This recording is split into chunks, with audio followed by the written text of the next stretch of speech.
Hey everyone, welcome to the first video in section 1 of the Getting Started series, which is all about vehicle knowledge and getting you familiarized with the important parts of your vehicle.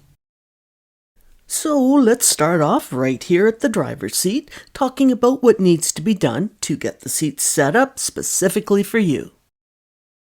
So your first mission is to find the lever needed to adjust the driver's seat, to move it forwards and backwards. And if your vehicle has power seats, the ignition must be in at least the accessories position to operate the buttons.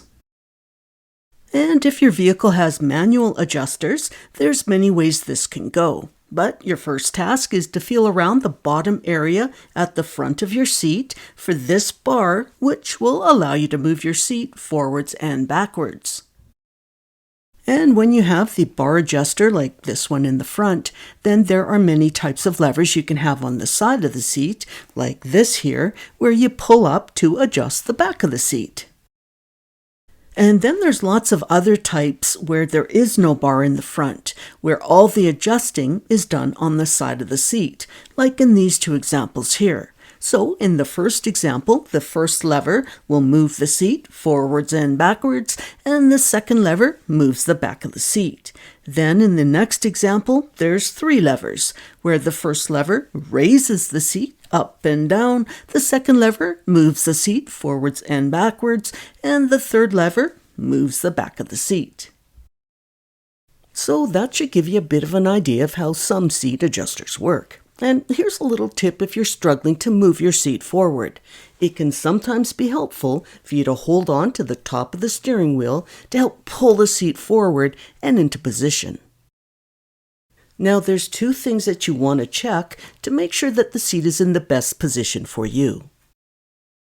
First off, you want to check that your leg has a nice bend at the knee and that your foot is able to move freely from pedal to pedal without your knee hitting the steering wheel. Now, I'll come back and talk about the second thing to check in a minute, but first, let's talk about proper pedal use since we're kind of on the subject. So when using any pedal, you really just want to use the top 1/3 portion of your foot on whatever pedal you're using at that time. And the heel of your foot will rest on the floor. So the heel of your foot pretty much stays in place while the top 1/3 portion of your foot will fan back and forth between the brake and gas pedal. Now, if your feet happen to be on the smaller side, you may need to move your whole foot as you go from pedal to pedal. Now, when you're driving an automatic transmission vehicle, your right foot works both the gas and brake pedal. And if you're driving a manual transmission vehicle, your left foot joins the party to work the clutch. Now, some people who've been driving side-by-sides or tractors can develop a habit of using both feet when operating those vehicles. So, when they go to drive an automatic transmission, car or truck, they drive it by using their left foot on the brake pedal and their right foot on the gas pedal. So, if this is speaking to you, you're gonna need to break this habit, and fast. And driving this way is a quick way to fail your road test. Now, if you remember, I mentioned there would be a second thing to check to see if your seat was in the proper position. And that second thing is, how do you feel when you're using the pedals? So all you have to do is press your brake pedal or clutch fully to the floor and answer this question on what's happening with your leg. Does your leg still have a bit of a bend and feel comfortable? And do you still feel in full control as you move from pedal to pedal? Or does your leg kind of feel too straight, like you barely have enough leg left to even push down the pedal? Well, if that's the case, shocker alert, you're gonna need to play around with your seat adjustment. And the same goes if you feel that you have too much bend in your legs, where your knees are all crammed up underneath the steering wheel. So if that's the case, you know what to do. Okay, we've almost got you all set up. Just one last thing to test. So you're going to place your hands at the 9 o'clock and 3 o'clock position on the steering wheel. And ask yourself, are my arms nice and relaxed with a bit of a bend in the elbow, like in this picture here? Or are your arms basically straight? So if you've got a bend, you're good to go. Your seat is set up properly for you. But if your arms are straight, then just as before, you're going to have to play with the back of the seat. Okay, now that you're all set up in your seat, let's move on and talk about your headrest.